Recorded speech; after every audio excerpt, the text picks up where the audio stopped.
Hi, my name is Leona Daniels, and I'm here to talk to you about pen to paper journaling. Pen to paper journaling is a First Nations business. It was started in November of 2010, and the highlights of pen to paper journaling is that we celebrate journaling.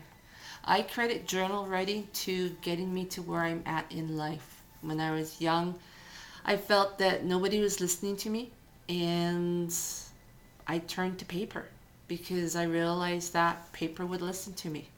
I could write things on paper and paper wouldn't ridicule me, paper wouldn't laugh at me, paper wouldn't mock at me, paper wouldn't say you're lying, paper wouldn't say that's stupid.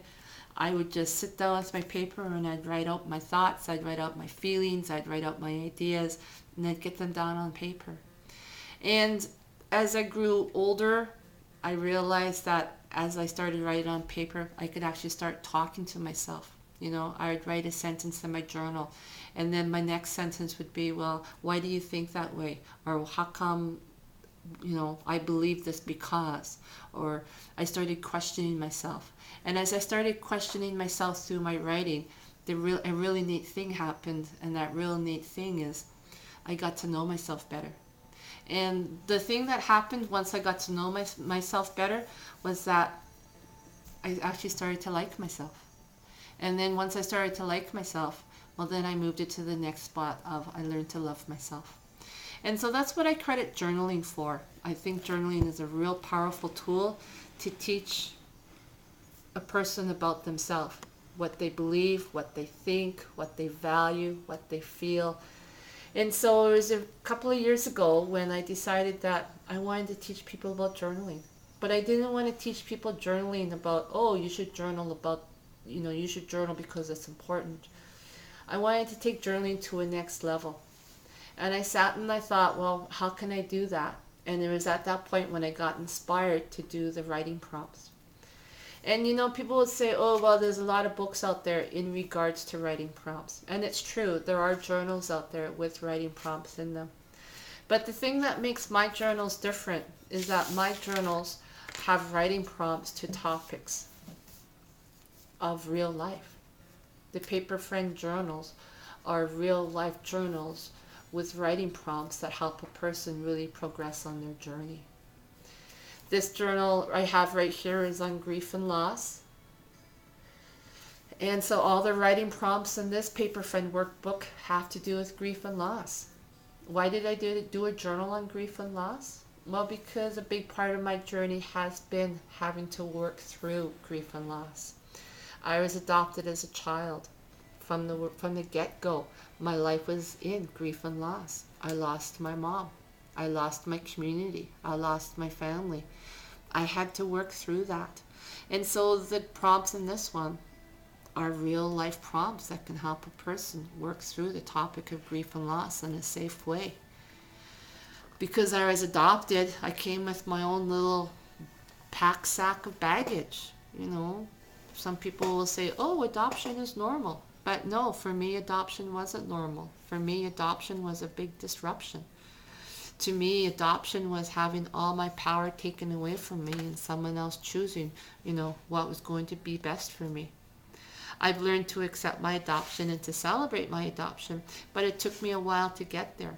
And once again, I credit journaling to help me get to that place. But the thing is in the journal on adoption, all the prompts in there have to do with adoption and working through my adoption and working through my thoughts around my adoption. And most importantly, helping me change my thoughts in regards to my adoption and my adoption experiences.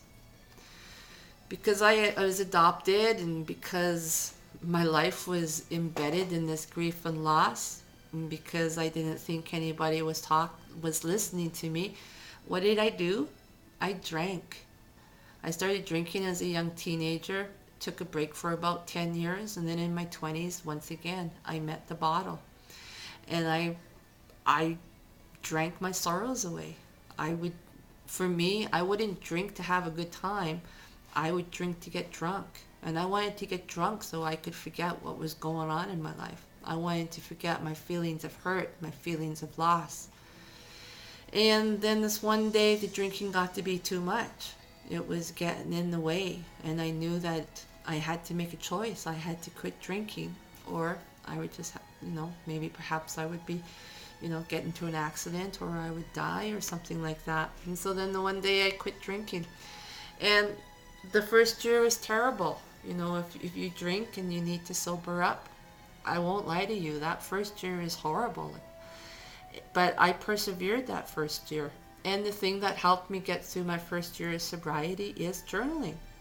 And so in the PaperFriend, Journaling Through Your Addictions, that journals about being honest with your addiction, being honest with yourself, being honest, why is it that I'm drinking? What have I hid from others? Who have I hid my addiction from? I also thank my addiction, because my addiction did help me. It helped me reach the age of 27. I really do believe that. But, I had to thank my addiction for helping me turn 27, but I also had to tell my addiction, it's time for you to go now. And in that PaperFriend, those are the kind of prompts that we give you. So a big part of pen to paper journaling is the guided journals. And the journals are inspired from a true avid journaler who really wants to see people grow into themselves. I want to see people grow into themselves. I want to see people learn to love themselves. And most importantly, I want people to learn to be comfortable in their skin. And I believe that journaling is a really excellent tool to help you get there. So I just wanted to take some time to just share with you why pen to paper journaling came to exist, and most importantly, why we developed the PaperFriend workbooks and the inspiration behind them. So if you have any questions or comments, you can email us at p2pjournaling@gmail.com. Once again, p2pjournaling@gmail.com. And my name is Leona Daniels.